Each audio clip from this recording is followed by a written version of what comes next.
Para muitos que não sabem aí, os elétrons, a energia, ela já existe aqui dentro do fio, ó. Ela já existe aqui dentro. Muita gente acha que a energia sai ali da fonte, né? Atravessa o fio. Muita gente acha que não existe energia nenhuma aqui dentro do fio, que o fio é apenas como se fosse uma pista, onde a energia vai sair da fonte, atravessar aqui e chegar do outro lado. Mas não é bem assim, não. Isso aqui que eu vou mostrar para vocês, que eu vou falar agora, você não aprende nem o curso de engenharia eletrônica, viu?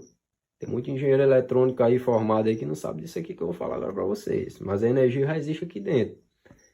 A energia, meu amigo, ela já existe aqui no fio.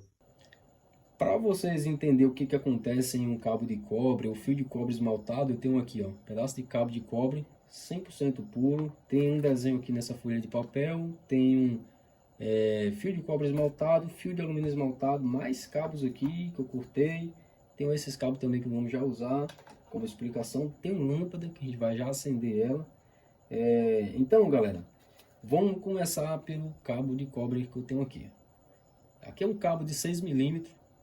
Então ele é 100% puro, sua condutividade é boa e a sua resistência é muito baixa. Por que é que o cobre ele é muito usado?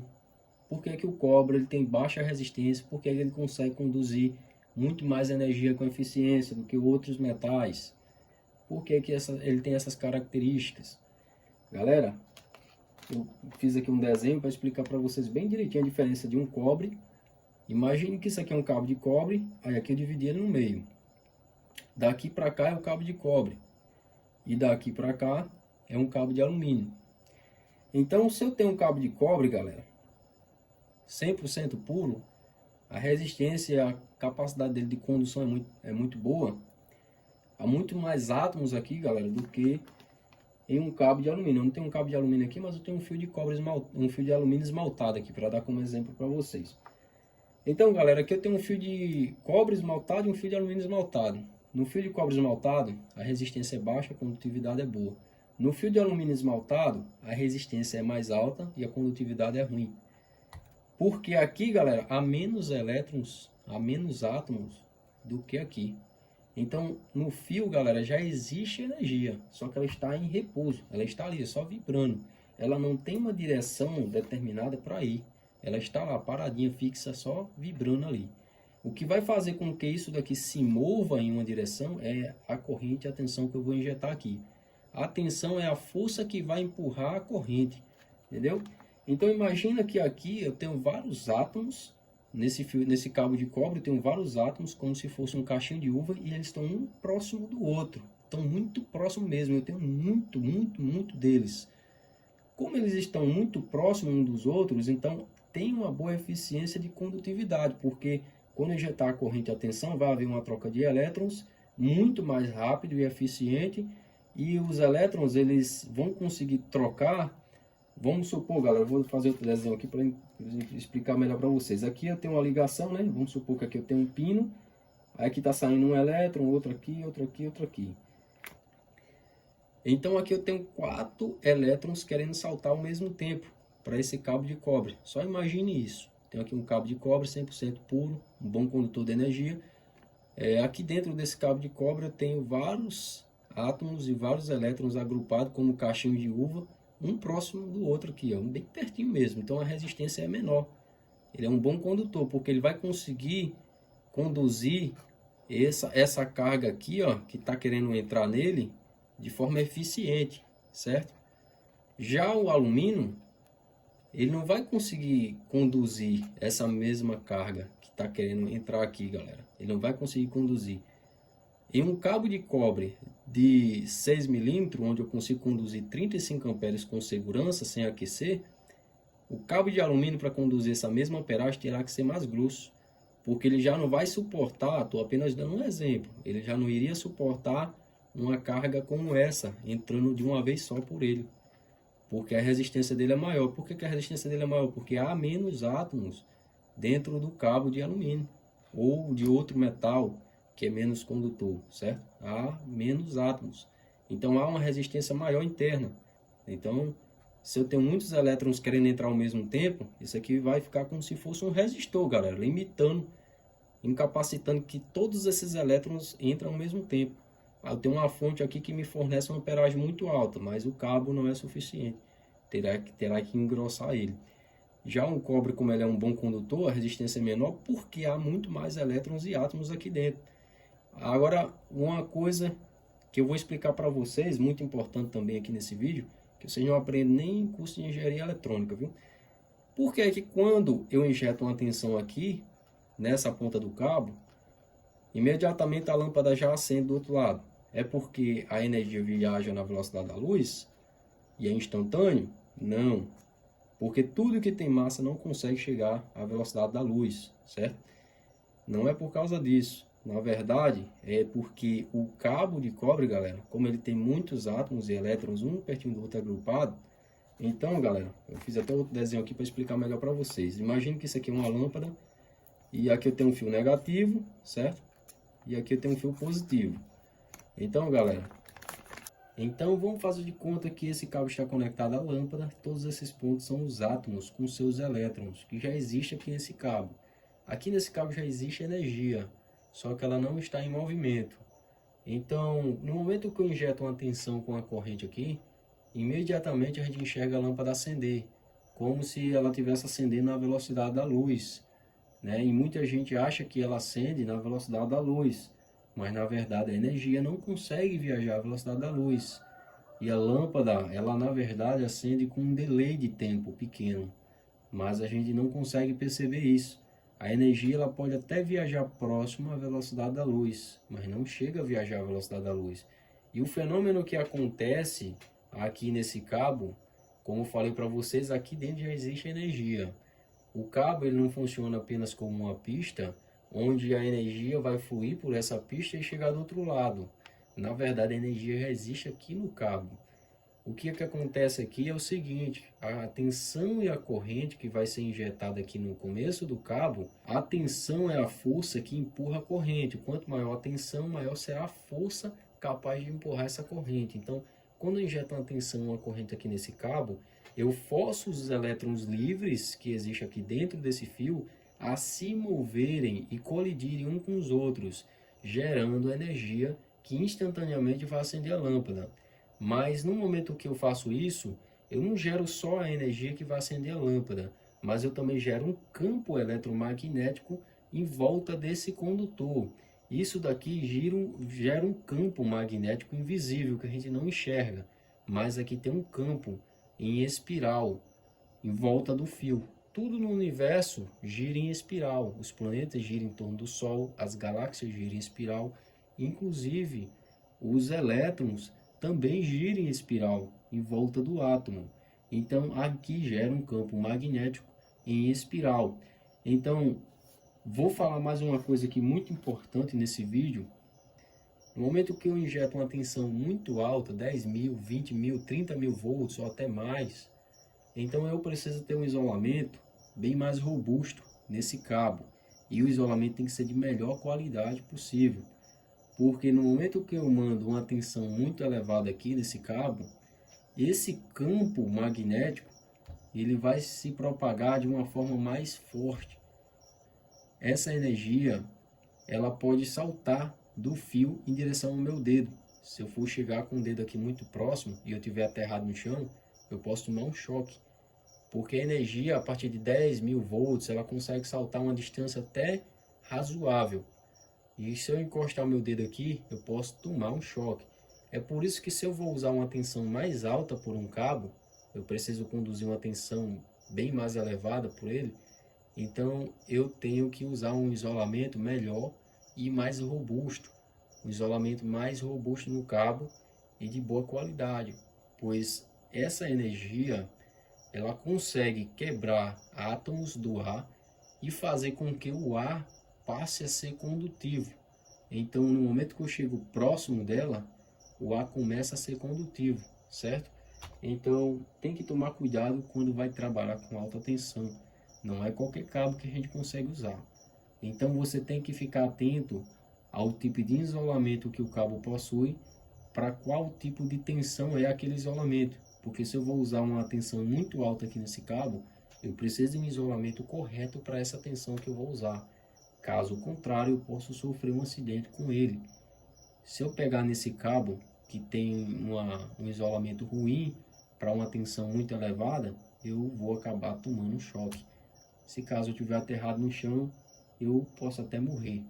A energia vai entrar no meu dedo e vai sair pelo pé. Vai atravessar o meu coração, entrando pela mão, passando pelo coração, saindo no pé, causando danos internos que serão irreversíveis, pode causar até a morte. Então tem que tomar cuidado. Conforme a tensão que você usa, o cabo também muda. Conforme a corrente que você usa, o cabo também muda. Então fica a dica aí para vocês que usam alta tensão, viu? Se vocês usam cabos para residência, galera, vocês têm que sempre olhar ali na IA, inteligência artificial do Google, o cabo de 2,5 milímetros com 2 quantos amperes, 24 amperes, cabo 6 milímetros, 35 amperes, para vocês conseguirem fazer instalação com segurança nas casas aí de vocês, viu? Então, espero que vocês tenham entendido essa explicaçãozinha, galera. Então, vou dar outra explicação aqui, certo? Para ficar bem mais claro aí a mente de vocês, sobre transformadores. Agora vamos sobre transformadores. Então, galera, se eu vou usar um fio de cobre de 1 milímetro para enrolar uma bobina de um transformador, que eu preciso de uma potência X para o meu projeto, então, galera, eu não tenho o fio de cobre esmaltado, eu quero usar um fio de alumínio esmaltado, que é o que eu tenho aqui, ou para economizar dinheiro, né? E eu quero chegar àquela mesma potência X que eu iria chegar usando o fio de cobre esmaltado, mas eu vou usar o fio de alumínio. Como o fio de alumínio tem uma resistência maior, por ter menos átomos aqui, menos elétrons aqui, do que o cobre, então eu tenho que usar um fio de alumínio de 1,7 milímetro. Ao invés de usar um fio de cobre de 1 milímetro, eu vou ter que usar um fio de alumínio de 1,7 milímetro, que é para chegar à mesma potência de um fio de cobre de 1 milímetro. No meu caso, né, se eu quero usar o fio de alumínio para enrolar o transformador, certo? Porque o fio de alumínio ele tem uma potência inferior ao fio de cobre. Então, eu costumo usar muito fio de cobre para enrolar transformadores. Não costumo usar fio de alumínio, só quando é um projeto de baixa potência mesmo. E outra, galera, outro detalhe. Se esse cabo aqui de cobre 100% puro, ele foi projetado para conduzir 35 amperes, com segurança, sem aquecer, eu não posso ultrapassar o limite dele, se caso eu quiser usar esse cabo por muito tempo. Mas eu consigo ultrapassar o limite dele se eu for usar ele por pouco tempo. Vou usar por 1 minuto, então eu consigo passar por ele aqui até quase 100 amperes, certo? Ele vai aquecer muito, no momento que ele aquecer, ele vai aumentar a resistência, vai aumentar a energia cinética do movimento dos elétrons, fazendo eles ficarem ainda mais agitados, gerando calor. Quanto mais esse cabo aquece, mais agitado os elétrons ficam e mais calor é gerado. Então é por isso que acontece esse fenômeno do cabo aquecer quando ultrapassa o seu limite de corrente. Ele aquece até chegar a ponto de derreter. Então, se eu quiser ultrapassar o seu limite de condução, eu consigo, desde que não seja por muito tempo. Inclusive, eu estou fazendo aqui nesse momento uma fontezinha usando aquele transformador que eu mostrei no começo do vídeo para vocês, que estou rebobinando, que é um transformador de estabilizador de energia, é um transformador bem grande que eu tenho, que é de um estabilizador e computador. Então, eu estou fazendo uma fonte que ela vai conseguir fornecer mais de 100 amperes a 13 volts, usando fios de 2,5. Agora eu tenho dois fios em paralelo, de 2,5. Tenho dois fios para as duas saídas alternadas, né? Aí vai ter um banco lá de diodos, com 12 diodos retificadores, e são diodos de 20 amperes. Depois eu vou mostrar direitinho para vocês mais para frente como é que eu vou fazer tudo, e vou conseguir conduzir com segurança 48 amperes, porque o cabo de 2,5 ele conduz 24 amperes com segurança. Se eu uso dois em paralelo, o que seria dois em paralelo? Vou usar cabos assim, ó, dessa maneira. Eu não vou usar o cabo de 6 milímetros, eu vou usar dois cabos de 2,5 milímetros ligado em paralelo assim, ó, certo?